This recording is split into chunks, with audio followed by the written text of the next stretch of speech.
Well, Charleston, South Carolina's public military college, the Citadel, will now require a class on the U.S. Constitution and our founding documents.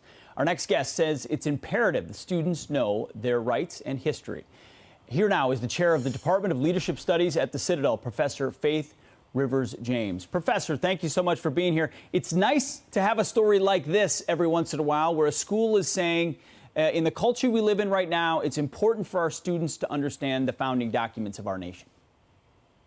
And Pete, thank you for having me. We are very excited about the opportunity to work with all of our cadets about this important course. Well, actually, there's a law in South Carolina that for almost 100 years that mandates this type of course be taught.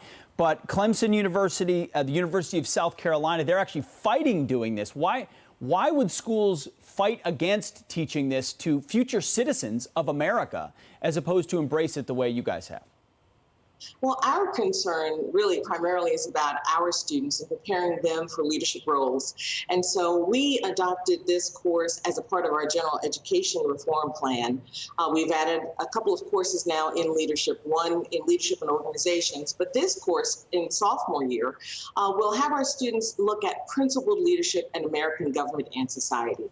And so for us, we think it's important to take a leadership role in sharing and enhancing civics education for our cadets. Well, we're also in the middle of a battle in higher education, as you well know, Professor. I mean, there's threads that say we should reject 1776 altogether. Our real founding is 1619. How do you, as a professor, as a leadership developer of leaders, look at America and the role those documents play?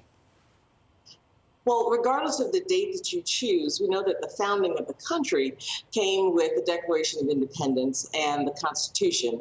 And so there was a long-fought battle to establish the United States as its own nation.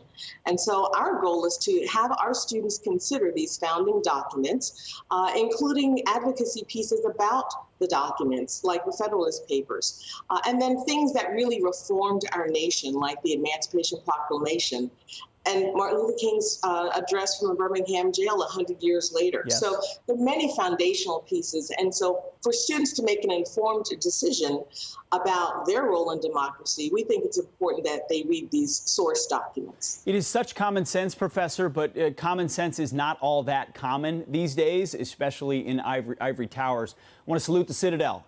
Good for you, and the kids and citizens going to that institution will get a chance to grapple with all aspects of what the founding of our nation really meant.